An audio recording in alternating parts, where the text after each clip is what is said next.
technologies and in assisting startup stage companies implement their regulatory, quality, and clinical study functions. And now I'd like to hand over to the speaker, Ms. Sheila Ramerman. Over to you, ma'am.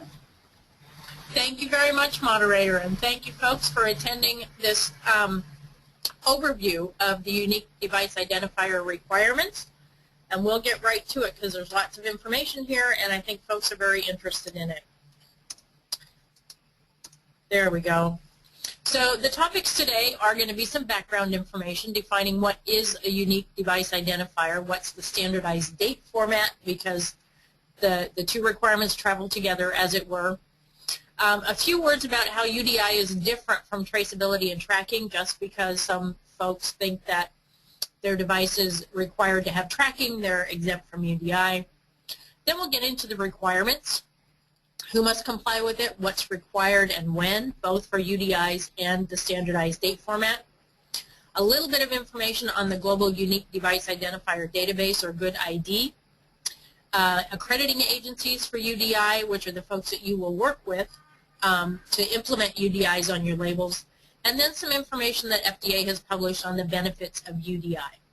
We also have received lots of questions beforehand, and we do have time at the end of the webinar for questions and answers, so we'll get to those after we go through the material. So background on the unique device identifiers.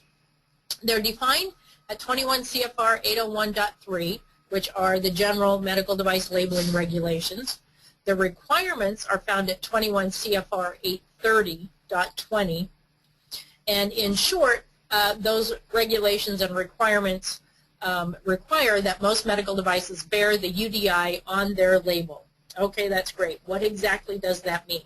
So, a unique device identifier, as defined at 801.3, is written here. It's composed of two components. There's a device identifier, referred to as the DI, which is a mandatory fixed portion that identifies a specific version or model number of a device and the labeler of the device, as well as a production identifier, or PI, which is a conditional variable portion that identifies one or more of the following things in the laundry list thing here that's listed here: the lot or batch within which the device is manufactured, a serial number, an expiration date if it has one, the date a specific device was manufactured, and for human cellular tissue products that are regulated as devices, the distinct identification code that's required under those applicable regulations. So a UDI consists of the device identifier and the production identifier.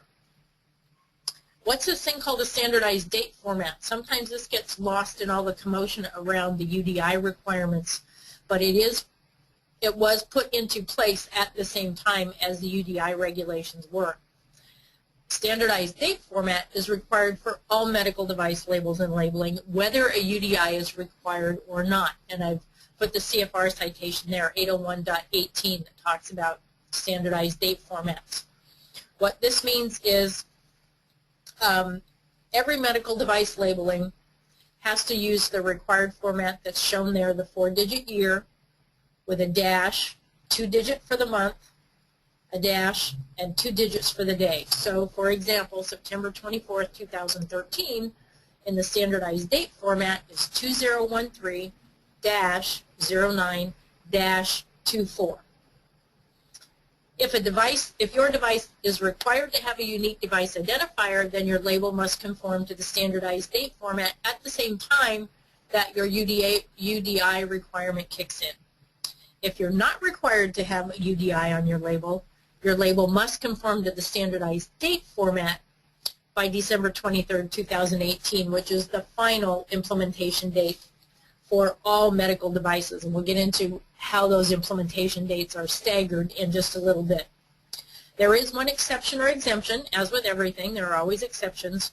Combination products that have a national drug code are not required to use a standardized date format. So don't lose track of the fact that along with your